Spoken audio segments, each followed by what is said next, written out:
Mario Kaplun fue un educomunicador, radialista y escritor. Nació en Argentina en el año de 1923. Se le conoce por promover el concepto de la comunicación transformadora en oposición bancaria. Entre sus grandes libros, Una pedagogía de la comunicación.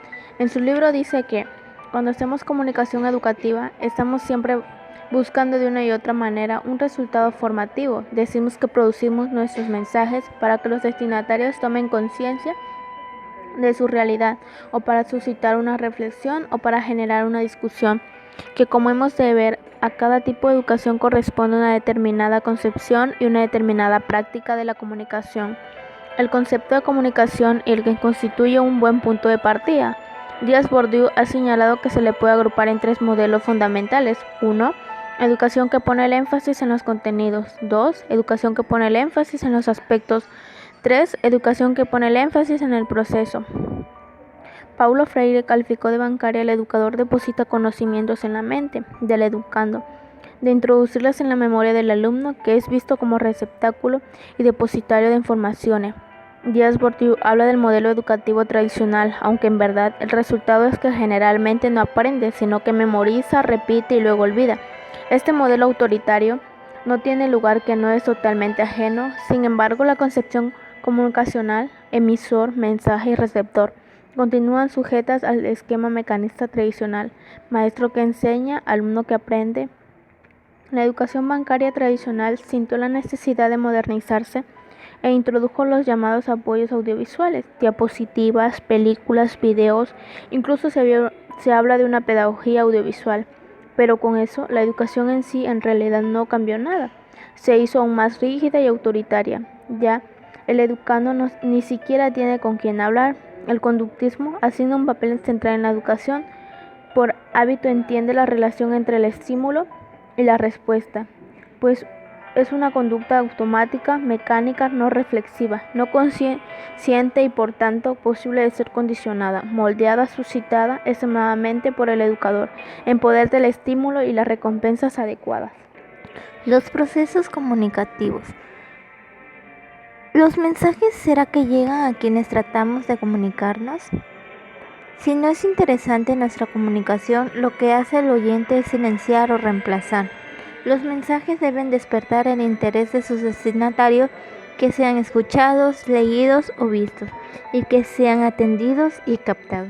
La comunicación educativa debe tener realmente sus objetivos: movilizar a quienes lo reciben, si cuestionan, si genera diálogos y participación, si alimenta la forma de conciencia. Todos podemos comunicarnos con los demás, pero no siempre sabemos hacerlo. ¿Por qué se dice que la comunicación es una actitud? Supone ponernos en disposición de comunicar, cultivar en nosotros la voluntad de entrar en comunicación con nuestros interlocutores. El emisor tiene que hacerse sus preguntas: ¿qué quiero yo decir? ¿Qué quiero informar? ¿Qué quiero publicar? Pero ¿no es eso lo que hacemos muchas veces? ¿Pensar solo en el contenido de lo que nosotros queremos decir?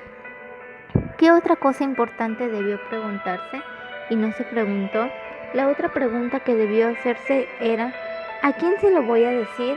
El puro emisor, el mal comunicador, es aquel que lanza un mensaje si tiene en cuenta al destinatario.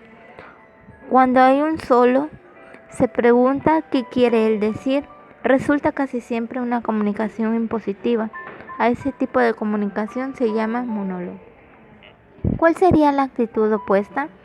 La del emisor, comunicador, el que busca una relación con los destinatarios de su mensaje. Él también se preocupa por el contenido, define lo que propone decir, no solo pensará en lo que quiere decir. La verdadera comunicación no comienza hablando, sino escuchando, saber escuchar. Actitud de pensar en el otro. La empatía es una palabra clave en comunicación. Está en su base misma. La eficacia de la comunicación depende de la capacidad empática del comunicador. Aporta que es necesario de que la educación se abra a los aportes que hace la comunicación. Esta parte es destinada a los educadores y comunicadores inquietos para adentrarse a un nuevo abordaje denominado comunicación educativa. Entonces, tras varias preguntas acerca de este nuevo abordaje, se puede deducir que las potencialidades de la comunicación educativa solo afrontan cuando, en lugar de concebirla como un recurso tecnológico, empieza a reconocerla como un componente pedagógico. A eso se le puede conocer como un puente. En ocasiones se nos ha invitado a deducir según la forma en que percibimos los conceptos de educación y comunicación, y en casi todas las respuestas con respecto a comunicación tienen que ver con aparatos, equipos o medios. Es cierto que estamos en una era electrónica, donde la educación necesita actualizarse para valerse de medios como apoyo de la misma, pero ¿no será que realmente es solo un disfraz de una vieja técnica? En efecto, la educación y comunicación deben ser una misma, porque el educar siempre es comunicar. Pero si ambos son uno, ¿cómo discernir entre estos conceptos? En este libro, Mario Kaplun describe cómo un educador tiene la posibilidad de ser comunicador sin acudir necesariamente a un experto en técnicas comunicativas.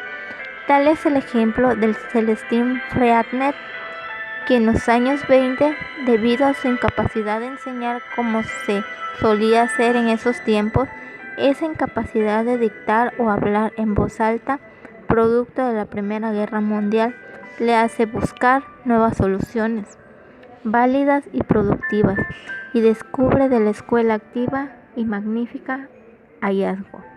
De ello, descubre que se reunirían en Ginebra y hace todo por ir, pero regresan decepcionados debido a que recursos tan brillantes eran prohibidamente caros.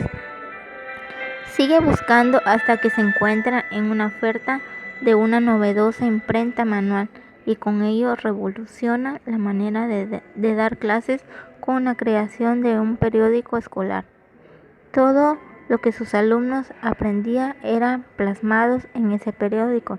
Esto llegó a otros colegas, y con ello se inició un intercambio de periódicos en estos maestros. Entonces, pensar más a fondo nos lleva a cuestionarnos si los desafíos de Freinet tuvo en su momento les seguimos presentando hoy en día.